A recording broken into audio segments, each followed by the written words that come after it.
Hello, ഏവർക്കും smart P C online സ്വാഗതം. ഇന്ന് നമ്മളൊരു SCERT ചാപ്റ്ററാണ് പഠിക്കാൻ പോകുന്നത്. നമ്മൾ ഈ സ്ഥിരം പഠിക്കുന്ന കുറച്ച് ഭാഗങ്ങൾ ഒഴിവാക്കിയിട്ട് ഈ വെറൈറ്റി ആയിട്ടുള്ള ചോദ്യങ്ങൾ, അതായത് വ്യത്യസ്തമായിട്ടുള്ള ചോദ്യങ്ങൾ, അധികം ആർക്കും അറ്റൻഡ് ചെയ്യാൻ പറ്റാത്ത ചോദ്യങ്ങൾ വരുന്ന ഭാഗങ്ങളുണ്ട് കേട്ടോ. അപ്പോൾ ആ ഭാഗങ്ങൾ നമ്മൾ പഠിക്കുന്നത്.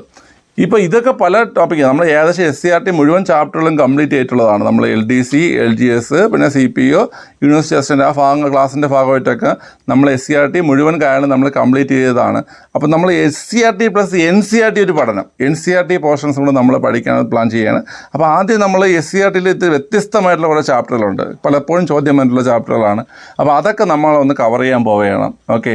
പിന്നെ നമ്മുടെ ഓൺലൈൻ ബാച്ചിൽ LDC, LPUP, LGS ഓൺലൈൻ ബാച്ചുകളുണ്ട്. ഓക്കെ, ജോയിൻ ചെയ്യാൻ താല്പര്യമുള്ളവർ ഇവിടെ താഴെ നമ്പർ കൊടുത്തിട്ടുണ്ട്, കോൺടാക്ട് ചെയ്യുക.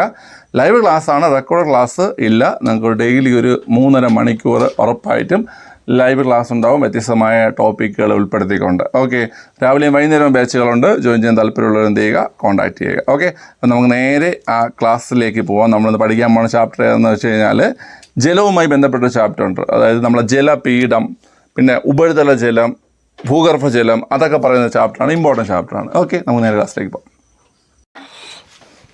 അപ്പോൾ ഇന്ന് നമ്മൾ ഒരു SCERT ചാപ്റ്ററാണ് പഠിക്കാൻ പോകുന്നത്. ചാപ്റ്ററിൻ്റെ പേരാണ് ഭൂമിയിലെ ജലം. വളരെ സിമ്പിളായിട്ടുള്ള ചാപ്റ്ററാണ്, പക്ഷേ വളരെ ഇമ്പോർട്ടൻ്റ് ആയിട്ടുള്ള കുറേ ചോദ്യങ്ങൾ വരുന്ന ചാപ്റ്ററാണ്. LGSനും LDക്കും ഒക്കെ നമുക്ക് ഈ ചാപ്റ്റർ കൊണ്ട് എന്ത് ചെയ്യും, ഉപകാരപ്പെടും. ഓക്കെ, ശരി. ജീവജലം കേട്ടോ, ജീവജലം എന്നൊരു ഭാഗം പഠിക്കാൻ പോകണം. ലോക ജലദിനം എന്ന് പറഞ്ഞേ. ഫെബ്രുവരി 14. ആഞ്ജനേയ സ്വാമി മാർച്ച് 22 കേട്ടോ. ലോക ജലദിനം മാർച്ച് 22 ലോക ജലദിനം ഏതാണ്? മാർച്ച് 22. ഓക്കെ, എന്നാൽ ദേശീയ ജലദിനം ഏതെന്നറിയാവോ? ഏപ്രിൽ 14. ദേശീയ ജലദിനം ഏപ്രിൽ 14. ആളുടെ ജന്മദിനം BR അംബേദ്കറുടെ ജന്മദിനമാണ്. BR അംബേദ്കറുടെ ജന്മദിനമാണ് ഏപ്രിൽ 14. നമ്മൾ ഇന്ത്യയിൽ എന്തായിട്ട് ആചരിക്കുന്നു? അത് ദേശീയ ജലദിനമായി ആചരിക്കുന്നു. ഓക്കെ, മനസ്സിലായല്ലോ. ലോക ജലദിനം മാർച്ച് 22. ദേശീയ ജലദിനം ഏപ്രിൽ 14. ഓക്കെ, തുടക്കത്തിൽ തന്നെ നീ തിരിച്ചല്ല. ഓക്കെ, സൗരയുഗത്തിലെ ജീവഗ്രഹം ഏതാണ്? ഭൂമി. ജീവനുള്ളത് ഇവിടെ മാത്രമേ ഉള്ളൂ, ഭൂമി എന്ന് നമുക്ക് കരുതാം. ഓക്കെ, ശരി. ജീവൻ ആദ്യമായി ഉണ്ടായതെന്ന് കരുതപ്പെടുന്നത് എവിടെയാണ്? ജലത്തിലാണ് ആദ്യമായി ജീവൻ ഉണ്ടായതെന്നാണ് എന്ത് ചെയ്യുന്നത്, കരുതപ്പെടുന്നത്. അതുകൊണ്ട് ജലഗ്രഹം എന്നറിയപ്പെടുന്നത് ഏതാണ്? ഭൂമിയാണ്. ഭൂമിയിലല്ലേ ജലമുള്ളൂ, അപ്പോൾ ജലഗ്രഹം എന്നറിയപ്പെടുന്നത് ഏതാണ്? ഭൂമിയാണ്. ഭൂമിയുടെ ഉപരിതലത്തിൻ്റെ എത്ര ശതമാനമാണ് ജലം? 71%. ഓക്കെ, താങ്കൾ നല്ല പോലെ റിവിഷൻ ചെയ്യുന്നുണ്ട് കേട്ടോ. 71% കേട്ടോ. അപ്പം ഭൂമിയുടെ ഉപരിതലത്തിൽ എത്ര ശതമാനം? 71% എന്താണ്? ജലമാണ്. മഞ്ഞുകട്ടയ്ക്ക് ജലത്തേക്കാൾ സാന്ദ്രത കൂടുതലാണോ കുറവാണോ? മഞ്ഞുകട്ടയ്ക്ക് ജലത്തേക്കാൾ സാന്ദ്രത കുറവാണ്. മനസ്സിലായില്ലേ? മഞ്ഞുകട്ടയ്ക്ക് ജലത്തേക്കാൾ സാന്ദ്രത എന്താണ്? കുറവാണ്. അതുകൊണ്ട് മഞ്ഞുകട്ട എന്ത് ചെയ്യും? ജലത്തിൽ പൊങ്ങിക്കിടക്കും. അതുകൊണ്ട് മഞ്ഞുകട്ട എന്ത് ചെയ്യും? ജലത്തിൽ പൊങ്ങിക്കിടക്കും. മഞ്ഞുകട്ടയ്ക്ക് ജലത്തേക്കാൾ സാന്ദ്രത കുറവായതിനാൽ മഞ്ഞുകട്ട ജലത്തിൽ പൊങ്ങിക്കിടക്കുന്നു. ഓക്കെ, ജലം തണുക്കുമ്പോൾ സാന്ദ്രത കൂടുമോ കുറയുമോ? നീ എന്തിനാ അത് ആലോചിക്കണം? ഐസ് കട്ട സാന്ദ്രത കുറവല്ലേ? ജലം തണുത്ത് പറഞ്ഞല്ലേ ഐസ് കട്ട ഉണ്ടാവണത്. നീ എന്നെ കൊണ്ട് നീ സൂചി എടുപ്പിക്കരുത്. ഓക്കെ, ശരി. അപ്പം ജലം തണുത്ത് പറയുമ്പോൾ സാന്ദ്രത കുറയും. ഓക്കെ. ധ്രുവപ്രദേശങ്ങളിലും ഉയർന്ന പർവ്വതങ്ങളിലും ഉറഞ്ഞു കിടക്കുന്ന മഞ്ഞും ചില പ്രദേശങ്ങളിലെ ഭൂഗർഭജലവും എന്തിനുദാഹരണമാണ്? അപ്രാപ്യമായ ശുദ്ധജലം. വെറും ശുദ്ധജലമല്ല, അത് അപ്രാപ്യമാണ്. നമുക്ക് അപ്രാപ്യമായ ശുദ്ധജലമാണ് കേട്ടോ. അപ്പൊ എവിടെയൊക്കെ പറ? ധ്രുവപ്രദേശങ്ങളിലും ഉയർന്ന പർവ്വതങ്ങളിലും ഉറഞ്ഞു കിടക്കുന്ന മഞ്ഞും ചില പ്രദേശങ്ങളിലെ ഭൂഗർഭജലവും എന്തിനുദാഹരണമാണ്? അപ്രാപ്യമായ ശുദ്ധജലത്തിന് ഉദാഹരണമാണ്. ഓക്കെ, ഭൂമിയിൽ ശുദ്ധജലം നമുക്കറിയാം 97% ലവണജലമാണ്, സമുദ്രജലമാണ്. 97% എന്താണ്? സമുദ്രജലമാണ്. ഓക്കെ, 3% മാത്രമേ എന്തുള്ളൂ? ശുദ്ധജലമുള്ളൂ. നിങ്ങൾ പറഞ്ഞാൽ വിശ്വസിക്കില്ല. ഈ ആകെയുള്ള 3%-ൽ 2.67% അപ്രാപ്യമായ ശുദ്ധജലമാണ്. മനസ്സിലായ? ആകെപ്പടെ 3% ശുദ്ധജലം ഉള്ളൂ. അതിൽ തന്നെ 2.67% എന്താണ്? അപ്രാപ്യമായ ശുദ്ധജലമാണ്. നമുക്ക് ഉപയോഗിക്കാൻ പറ്റുന്ന ശുദ്ധജലത്തിൻ്റെ അളവ് എത്രയാണ്? അത് 0.33 ആണ്. മനസ്സിലായി? 0.33% മാത്രമാണ്. ഇത്രയും മനസ്സിലായ? സെറ്റാണ്. ഓക്കെ, അപ്പോൾ ഒന്ന് ചോദിച്ചാലോ? ഓക്കെ, ലോക ജലദിനം ലോകം മാർച്ച് 22. ഓക്കെ. ദേശീയ ജലദിനം ഏപ്രിൽ 14. ഏപ്രിൽ 14 ആരുടെ ജന്മദിനം? ബി.ആർ. അംബേദ്കർ. ഓക്കെ. ജീവൻ ആദ്യമുണ്ടായെന്ന് കരുതപ്പെടുന്ന എവിടെയാ? ജലത്തില്. ജലഗ്രഹം എന്നറിയപ്പെടുന്ന ഏതാ? ഭൂമി. ഭൂമിയുടെ ഉപരിതലത്തിൽ എത്ര ശതമാനമാണ് ജലം? 71. ഓക്കെ. എന്താണ് അപ്രാപ്യമായ ശുദ്ധജലം? ധ്രുവപ്രദേശങ്ങളിലും മലയിലൊക്കെ ഉറഞ്ഞു കിടക്കുന്ന മോനെ നിനക്ക് ഷേഖനൊക്കെ തന്ന ചോദ്യമാണത്. ധ്രുവപ്രദേശങ്ങളില് ധ്രുവപ്രദേശങ്ങളിലും ഉയർന്ന പർവ്വതങ്ങളിലും ഉറഞ്ഞു കിടക്കുന്ന മഞ്ഞും പിന്നെ ചില പ്രദേശങ്ങളിലെ ഭൂഗർഭ ജലവും. മനസ്സിലായ? ഓക്കെ. അതാണ് എന്താ അപ്രാപ്യമായ ശുദ്ധജലം. ഓക്കെ. മഞ്ഞുകട്ടയ്ക്കാണോ ജലത്തിനാണോ സാന്ദ്രത കുറവ്? സാന്ദ്രത കുറവാ. സാന്ദ്രത കുറവ് ജലത്തിന്. ജലത്തിന്. അതുകൊണ്ട് മഞ്ഞുകട്ട ജലത്തിൽ പൊങ്ങിക്കിടക്കും. ഓക്കെ. ജലം തണുത്തുറയുമ്പോൾ സാന്ദ്രത കുറയും. സുവിനെ, ഭൂമിയിൽ ആകെ ജലത്തിന്റെ എത്ര ശതമാനമാണ് ലവണജലം?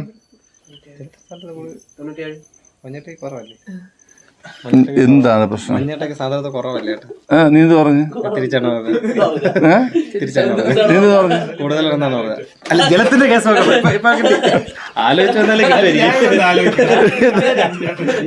അല്ല, എന്റെ മനസ്സിൽ അവന് തെറ്റൂലല്ലോ. ഇസ് എ ബ്രില്യന്റ് ഗായ് വിത്ത് പോയി. ഓക്കെ. മറ്റേ ഈ ബ്രില്യന്റ് ഗായ് വിത്ത് എനിക്ക് മറ്റേ ഈ പറയേണ്ട വാക്ക് ഇതാണ്. മറ്റേ ഭീകരമായ തോട്ട്സ് ഉള്ള ആൾക്കാർ നമ്മൾ എന്താ പറയും? Extreme thoughts. Extreme thoughts. Okay. ആ തോട്ട് എന്ന് വെച്ചാൽ ഇതിനെ പഠിക്കാനുള്ള കാര്യങ്ങളല്ല. ഓക്കെ. എടാ, അപ്പൊ എവിടെ പറഞ്ഞു നിർത്തി? ജലം നിന്റെ അടുത്ത് ചോദിച്ചാടാ, ജലം തണുത്തുറയുമ്പോൾ സാന്ദ്രത ഓക്കെ. ഭൂമിയിൽ ആകെ ജലത്തിന്റെ എത്ര ശതമാനം ലവണജലമാണ്? 97. ഓക്കെ. ഭൂമിയിലെ ശുദ്ധജലത്തിന്റെ അളവ് എത്ര? അതിൽ അപ്രാപ്യമായ ശുദ്ധജലം എത്ര? 2.67. പ്രാപ്യമായത് അതായത് നമുക്ക് ലഭിക്കുന്നത് 0.33. ഓക്കെ. അടുത്ത് വാട്ടർ സൈക്കിളിനെ കുറിച്ച് പറയാൻ പോണത്. വാട്ടർ സൈക്കിൾ അതായത് നമ്മൾ മലയാളത്തിൽ എന്ന് പറയും ജലപരിവൃത്തി. ഓക്കെ. സൈക്കിൾ എന്ന് പറഞ്ഞാൽ എല്ലാം ചക്രമല്ല. മനസ്സിലായ? ഓക്കെ. ഉപരിതല ജലസ്രോതസ്സുകൾക്ക് ഉദാഹരണം, അത് മുകളിലെ ജലം കാണപ്പെടും. നദികൾ ഉദാഹരണമാണ്. സമുദ്രം ഉദാഹരണമാണ്. തടാകം ഉദാഹരണമാണ്. കായലുകൾ ഉദാഹരണമാണ്. കുളം പറയരുത്, കുളം തെറ്റാണ്. മനസ്സിലായില്ലേ? സമുദ്രം, നദി, തടാകം, കായല്. നീ ഇവനെ കുളവാഴ എന്ന് വിളിച്ചാടാ? കുളവാഴ.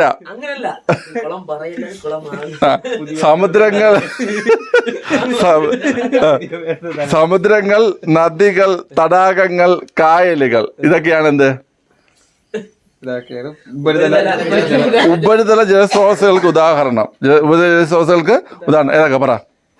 സമുദ്രം, നദി, തടാകം, കായല്. ഓക്കെ. ഭൂഗർഭ ജലസ്രോതസ്സുകൾക്ക് ഉദാഹരണം കിണറ്, കുളം, കുഴൽക്കിണർ. അത്രേ ഉള്ളൂ. കുളം നമുക്ക് പലർക്കും ഡൗട്ടാണേ. നമ്മൾ ഈ കുളം എന്താണ്? ഉപരിതല ജലസ്രോതസ്. തെറ്റാണ്. കുളം എന്താണ്? ഭൂഗർഭ ജലസ്രോതസ്സാണ്. കുളം നമ്മൾ കുഴിച്ചുണ്ടാക്കണേല്ലേ, കിണർ നമ്മൾ കുഴിച്ചുണ്ടാക്കുന്നതല്ലേ, അതുപോലെ കുഴൽക്കിണർ നമ്മൾ കുഴിച്ചുണ്ടാക്കുന്നതല്ലേ. അപ്പൊ ഇത് നമ്മൾ കുഴിച്ചെടുക്കുന്നതെല്ലാം എന്താണ്? ഇത് സാധാരണ ജന്മന ഒരു കുളം ഉണ്ടാവത്തില്ല.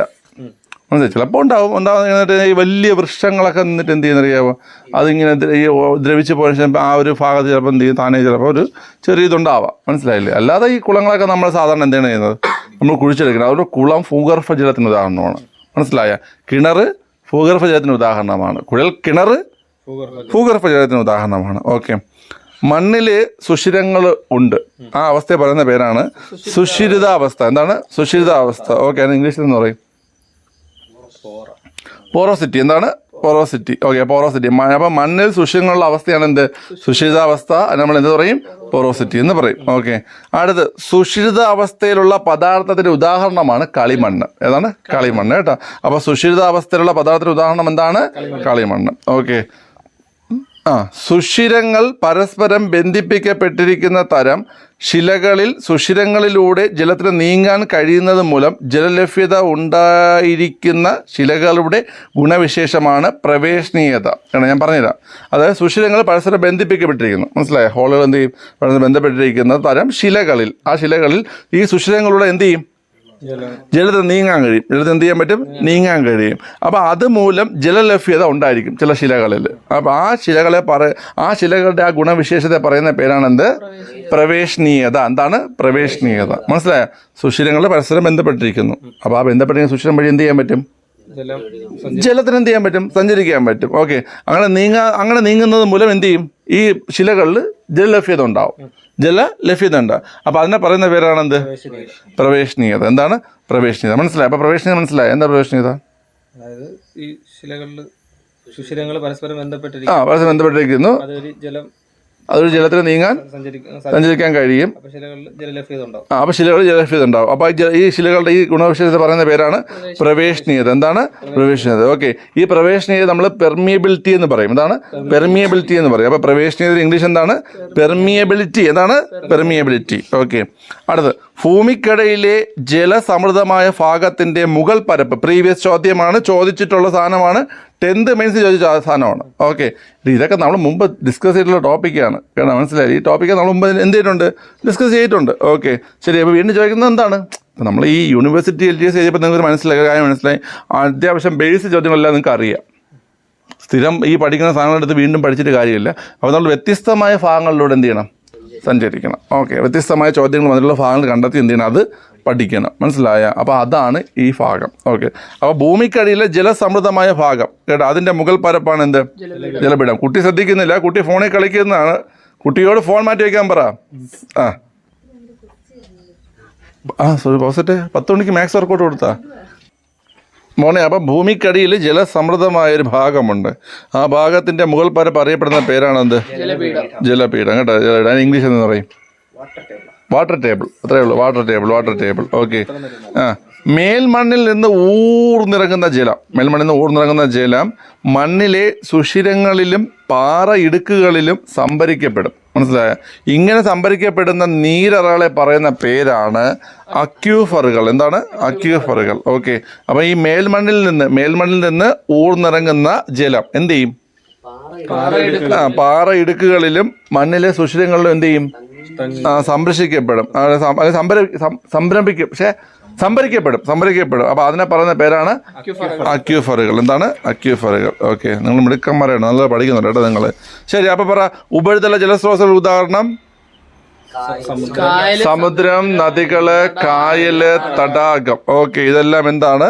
ഉപരിതല ജലസ്രോതസ്സുകൾ ഉദാഹരണമാണ്. ഭൂഗർഭ ജലസ്രോതസ്സുകള് കുളം, കിണറ്, കുഴൽ കിണറുകൾ. ഓക്കെ, മണ്ണിൽ സുഷിരങ്ങളുള്ള അവസ്ഥയാണ് സുഷിരാവസ്ഥയുള്ള പദാർത്ഥത്തിന്റെ ഉദാഹരണമാണ് കളിമണ്ണ്. ഓക്കെ, കളിമണ്ണ്. ഓക്കെ, കേരളത്തിൽ ഏറ്റവും കൂടുതൽ കളിമൺ നിക്ഷേപമുള്ള എവിടെയെന്ന് അറിയാമോ?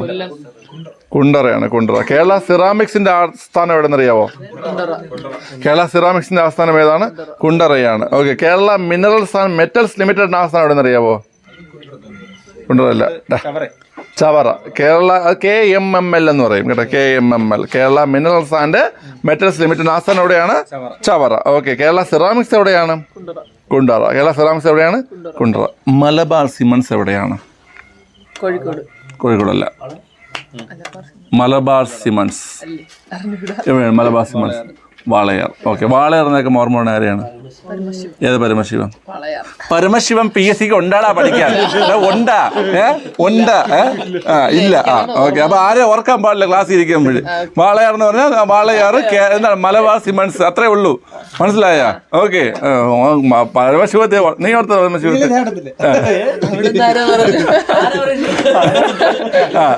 ഓക്കെ. എങ്ങനെ ട്രാവൻകൂർ സിമൻസ് എവിടെയാണ്? ട്രാവൻകൂർ സിമൻസ് ഞാൻ പറയട്ടെ. ട്രാവൻകൂർ സിമൻസ് ഇതൊക്കെ തനിച്ച് പെട്ടെന്ന് പറടാ, പെട്ടെന്ന് പറ. ട്രാവൻകൂർ സിമൻസ് ആര്? അതിന് പറ. ട്രാവൻകൂർ സിമൻസ്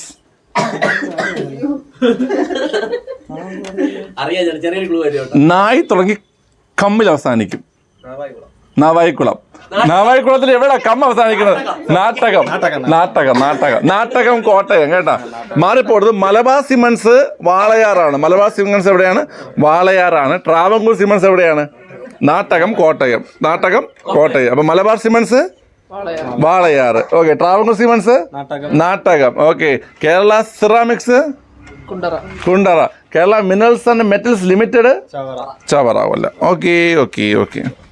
ശരി, അപ്പം മനസ്സിലായല്ലോ പിള്ളേരെ. ഇനി സുഷിരങ്ങൾ പരസ്പരം ബന്ധിക്കപ്പെട്ടിരിക്കുന്ന തരം ശിലകളിൽ സുഷിരങ്ങളിലൂടെ ജലത്തിന് നീങ്ങാൻ കഴിയുന്നത് മൂലം ജലലഭ്യത ഉണ്ടായിരിക്കുന്ന ശിലകളുടെ ഗുണവിശേഷമാണ് ഏത്?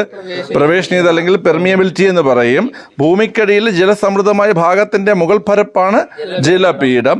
മേൽമണ്ണിൽ നിന്ന് ഊർന്നിറങ്ങുന്ന ജലം മണ്ണിലെ സുഷിരങ്ങളിലും പാറയിടുക്കുകളിലും സംഭരിക്കുന്ന നീരറകളെ പറയുന്ന പേരാണ് അക്യുഫറുകൾ. ഓക്കെ, കിണറുകൾ പലവിധം. ഓക്കെ, നിന്റെ വീട്ടിലുള്ള കിണർ ഏതാണ്? സാധാരണ കിണർ. ഓക്കെ, അവിടെ നിങ്ങൾ ഈ സുരംഗ കിണർ കേട്ടിട്ടുണ്ടോ? എന്താ സുരംഗ കിണർ അറിയാമോ? ഈ കാസർഗോഡ് ജില്ലയിൽ കണ്ടുവരുന്ന ഒരു പ്രത്യേകതരം കിണറാണ് ഏത്?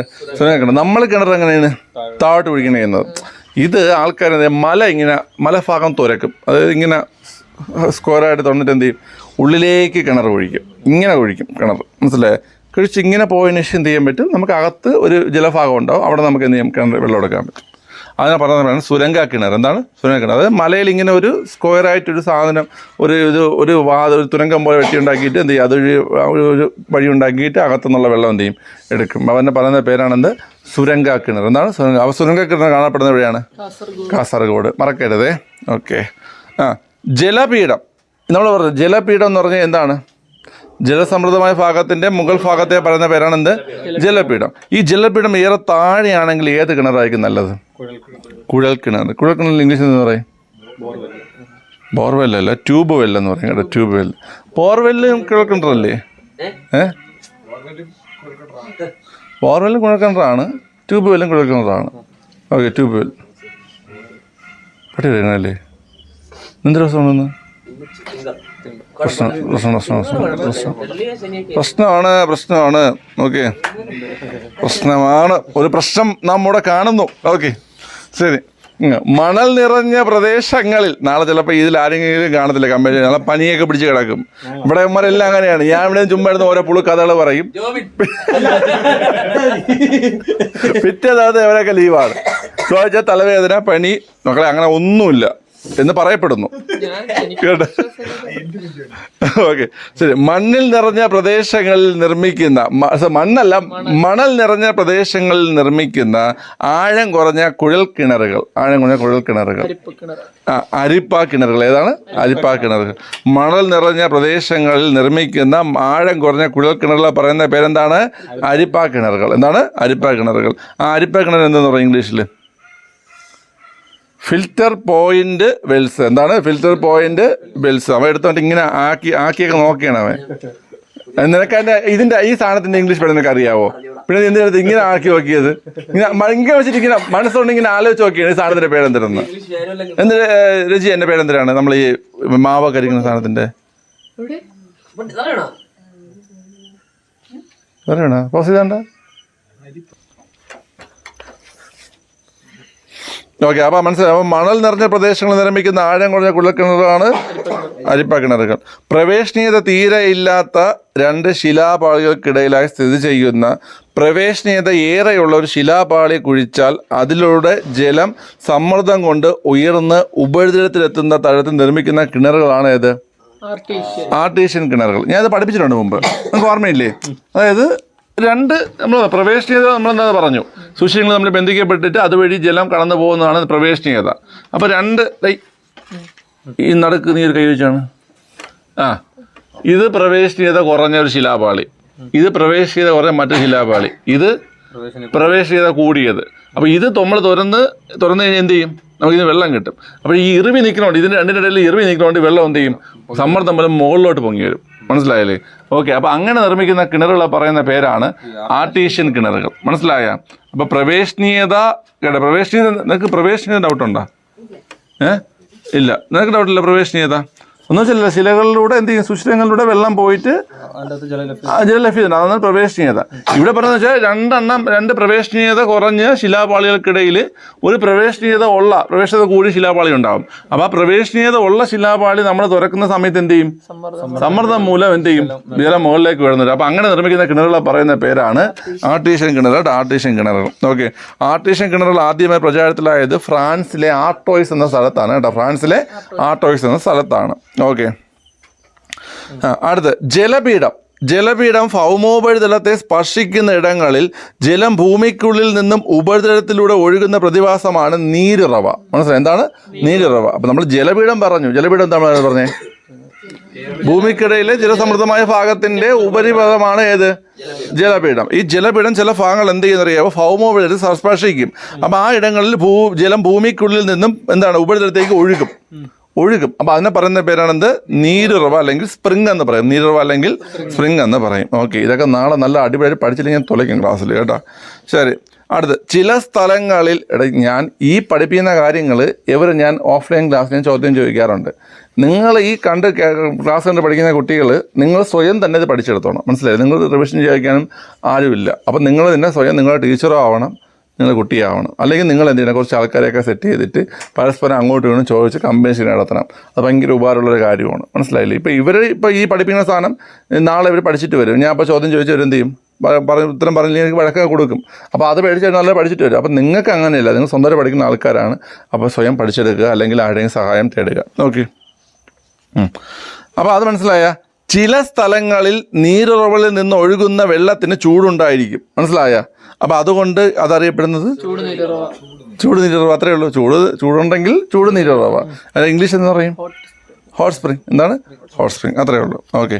ഭൂമിക്കുള്ളിൽ നിന്നും നിശ്ചിത ഇടവേളകളിൽ ചൂടുവെള്ളവും നീരാവിയും ശക്തമായി പുറത്തേക്ക് പ്രവഹിക്കുന്ന പ്രതിഭാസമാണ് ഏത്? ഗീസറുകൾ. ഗീസറുകൾ. ഓക്കെ, അപ്പോൾ ഭൂമിക്കുള്ളിൽ നിന്ന് നിശ്ചിത ഇടവേളകളിൽ ചൂടുവെള്ളവും നീരാവിയും ശക്തമായി പുറത്തേക്ക് പ്രവഹിക്കുന്ന പ്രതിഭാസമാണ് ഏത്? ഗീസറുകൾ. ഏതാണ്? ഗീസറുകൾ. അപ്പോൾ ഗീസറുകൾ മനസ്സിലായി? എന്താ ഗീസറുകൾ? ഭൂമിക്കുള്ളിൽ നിന്ന് നിശ്ചിത ഇടവേളകളിൽ ചൂടുവെള്ളവും നീരാവിയും ശക്തമായി പുറത്തേക്ക് പ്രവഹിക്കുന്ന പ്രതിഭാസമാണ് ഏത്? ഗീസറുകൾ. മനസ്സിലായി? എന്താണ് ഗീസറുകൾ? ഓക്കെ, ക്ലിയർ ആണ്. ശരി, അപ്പോൾ അത്രയും മനസ്സിലായേ.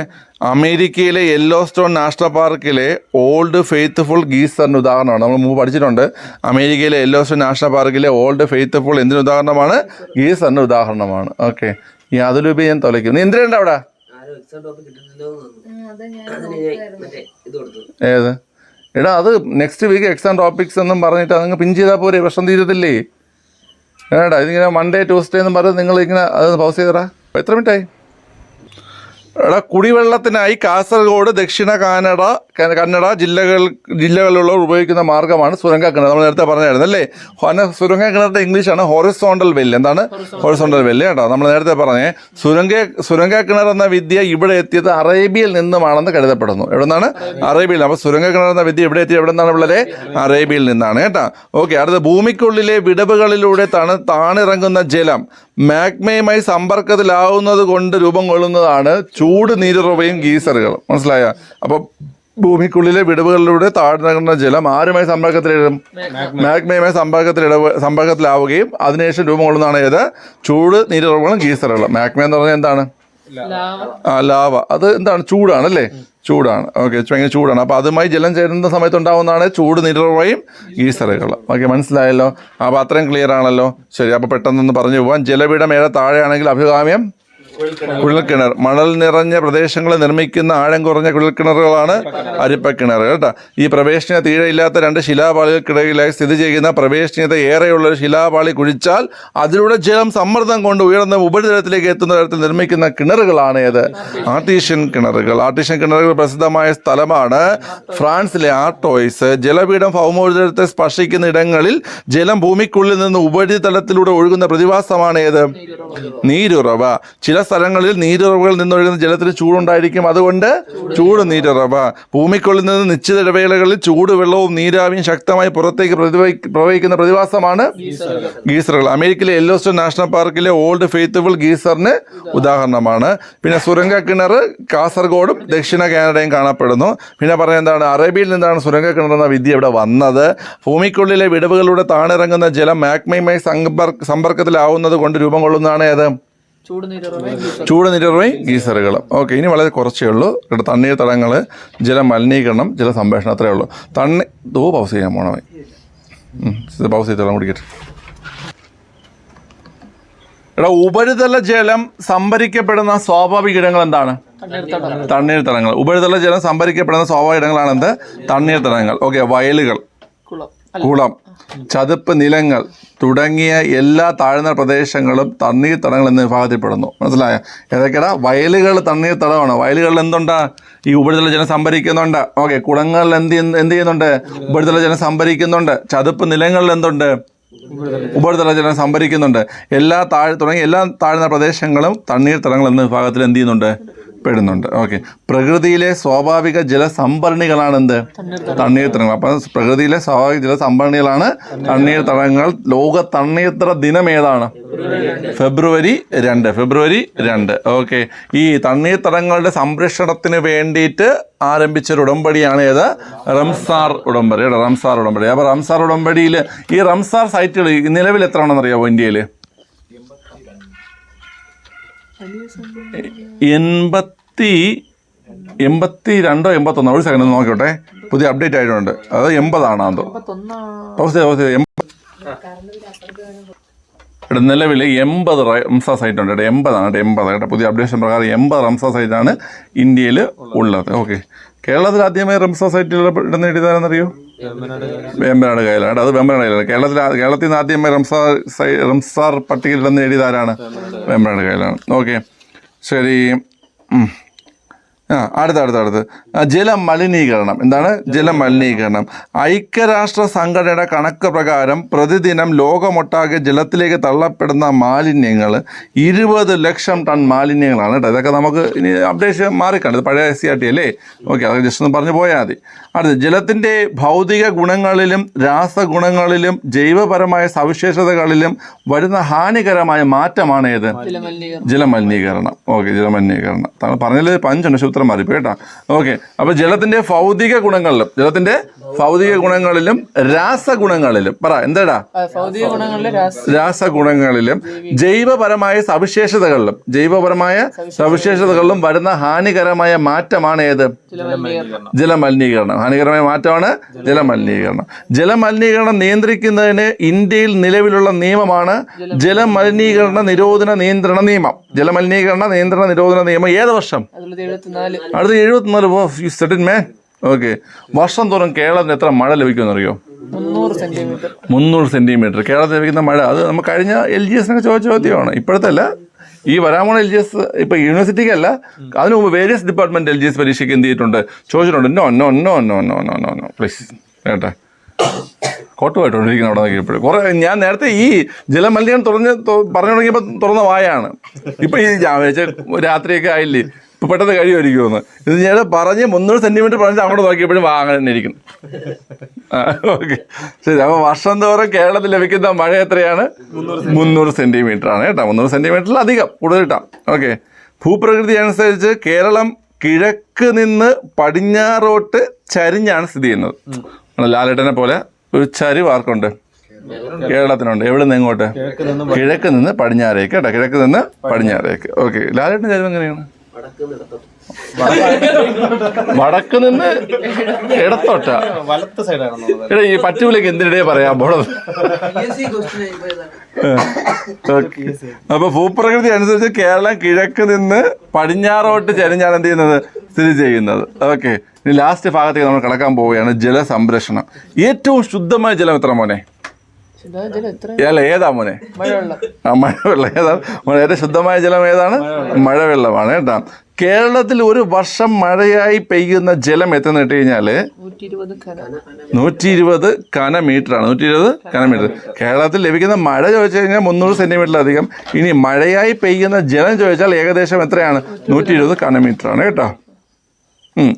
ഇനി അടുത്ത് നമുക്ക് പഠിക്കേണ്ടത്, ഇത് ചോദ്യം വരാൻ സാധ്യതയുള്ള സാധനമാണ്. ഓക്കെ, ശരി. മഴവെള്ളം ഭൂമിയുടെ ഉപരിതലത്തിലൂടെ ഒഴുകിപ്പോകാതെ മണ്ണിനടിയിലേക്ക് താഴ്ത്താനും ശേഖരിക്കാനും സഹായിക്കുന്ന പ്രവർത്തനങ്ങൾ. 1. തണ്ണീർത്തടങ്ങൾ എന്ത് ചെയ്യണം? സംരക്ഷിക്കണം. വനങ്ങൾ എന്ത് ചെയ്യണം? നിലനിർത്തണം. മരങ്ങൾ എന്ത് ചെയ്യണം? നട്ട് വളർത്തണം. മരങ്ങൾ നട്ട് വളർത്തണം. ഓക്കെ ആണല്ലോ. അപ്പൊ തണ്ണീർത്തടങ്ങൾ സംരക്ഷിക്കണം, വനങ്ങൾ നിലനിർത്തണം. മരങ്ങൾ എന്ത് ചെയ്യണം? നട്ട് വളർത്തണം. ബഹുനില കൃഷി നടത്തണം. എന്താണ് ബഹുനില കൃഷി നടത്തണം? എന്താണ് ബഹുനില കൃഷി എന്ന് വെച്ചാൽ? ഭൂമി ഇങ്ങനെ തട്ടായി തിരിച്ചിട്ട് എന്ത് ചെയ്യണം? കൃഷി നടത്തണം. അല്ലാതെ ഓരോ നിലയിലും കൃഷി നടത്തണമെന്നല്ല. മനസ്സിലായ? ഓക്കെ. നമുക്ക് നിലനിട്ട് ഏത് മൈൻഡിൽ പോകും?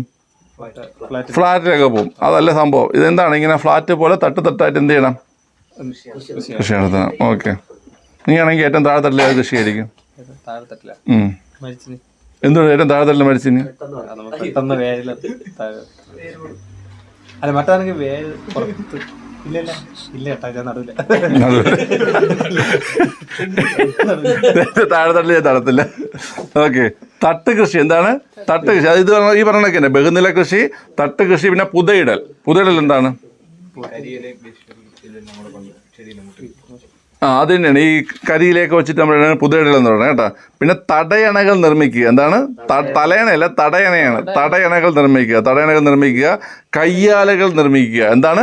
കയ്യാലകൾ നിർമ്മിക്കുക. മഴക്കുഴികൾ നിർമ്മിക്കുക. ഇവിടെ കയ്യാലപ്പുറത്തെ തേങ്ങ എന്ന് പറയും. കയ്യാലെന്ന് പറയും ഈ തടയണ പോലെ സംഭവം ഇങ്ങനെ ഒരു നമ്മൾ കെട്ടിയിട്ട് എന്ത് ചെയ്യും? വെള്ളം കയ്യാലപ്പുറത്ത് തേങ്ങ നേട്ടിട്ടില്ലേ? എന്നുവെച്ചാൽ എന്താണ്? അങ്ങോട്ടും വീഴ് കയ്യിലപ്പുറത്ത് തേങ്ങ മേൽഭാഗം കൊടുത്തതാ.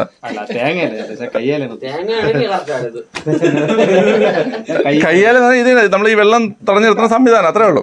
ഓക്കെ. അപ്പൊ തടയണകൾ നിർമ്മിക്കുക, കയ്യാല നിർമ്മിക്കുക, മഴക്കുഴികൾ നിർമ്മിക്കുക. നീ നിന്റെ ജീവിതത്തിൽ ഒരു മഴക്കുഴി നിർമ്മിച്ചിട്ടുണ്ടോടാ? എവിടെ? പിന്നെ അമ്മയുടെ ഇങ്ങനെ പഠിക്കാൻ പെമ്പിളരെ കാണാൻ വേണ്ടി പോയി NSS അല്ലേ? അതും ഒരു ലക്ഷ്യമല്ലായിരുന്ന? അല്ല, അത് ചെറുതായിട്ടെങ്കിലും അത് മൈൻഡില് കുറച്ചെങ്കിലും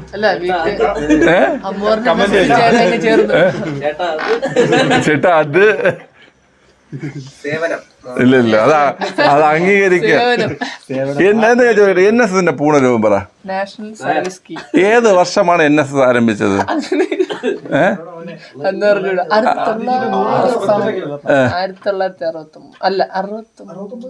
1969 ഡേറ്റ് അറിയത്തില്ല. ഓക്കെ. NSSന്റെ ക്ലാപ്പ് ഉണ്ട്, അത് അടിക്കാൻ അറിയോ?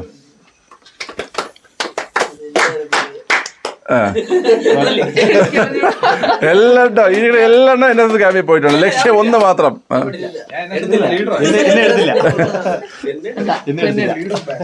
എന്നെയൊക്കെ പണ്ട് ഒഴിവാക്കിയിട്ടുണ്ട്.